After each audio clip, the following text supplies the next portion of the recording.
Just before heading home at the end of the workday, I was still here at the industrial area for work. And since I was already outside, I decided to lift off and run one more quick test with the Neo 2. Something I've mentioned before. If a heavy snowflake ever hits the lens and the drone becomes unresponsive, I need to know whether I can trust the return to home function. And not just in theory. I want to know if it actually comes back in the cold and in the dark. Because once it's up there, it's completely on its own. So while the drone was hovering here for a moment, I figured, this is the perfect time to find out. And with any possible RTH, there are two things you always have to keep in mind. You need enough battery to make it back, and you need to know how the wind is behaving. Ideally, you always take off against the wind. That way, if the drone ever has to return on its own, it has the wind at its back instead of fighting it. This wasn't meant to be a long-range test. I know the Neo 2 can fly much farther than this. This was simply a practical check. Does RTH actually work when you need it? I placed a small piece of cardboard on the ground. That was the landing pad. Very professional and very high-tech. And hopefully something the drone would actually recognize on its way back.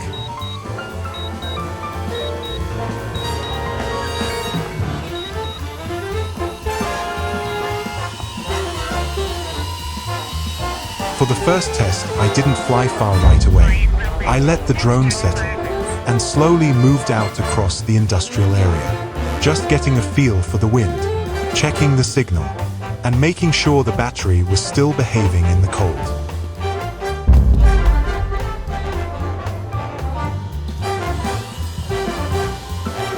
Only after a short while, I pushed it farther, towards roughly 300 meters.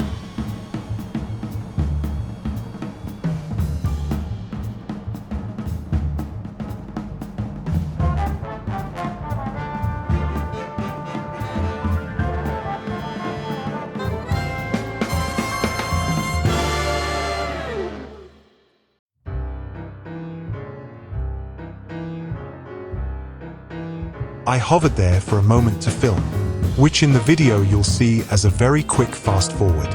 And then I pressed the RTH button to see whether the drone agreed it was time to come home. There's a strange kind of suspense in that moment. You're not flying anymore. You're just standing there, listening for the faint sound of a tiny drone that may or may not be returning from its little adventure. And that's the funny thing about the Neo 2.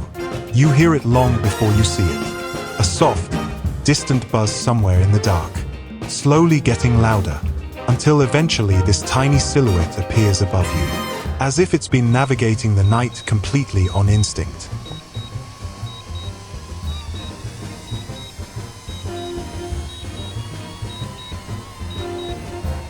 The landing, however, was, let's say, consistent. Again, not on the cardboard, but a little farther into the snow this time. If the cardboard had been a tiny boat, the Neo 2 would definitely have missed the harbor. The Neo 2 doesn't just return when you ask it to. It returns in the cold, in the dark, from a few hundred meters away, and it aims for a landing pad. That is literally just a piece of cardboard, or, you know, somewhere in the general vicinity. It's not a dramatic test. There's no snowstorm, no emergency, no real danger. Just a quiet moment at the end of the day to see whether this tiny drone can be trusted when it matters. And tonight, it passed the test, with a surprisingly charming level of accuracy.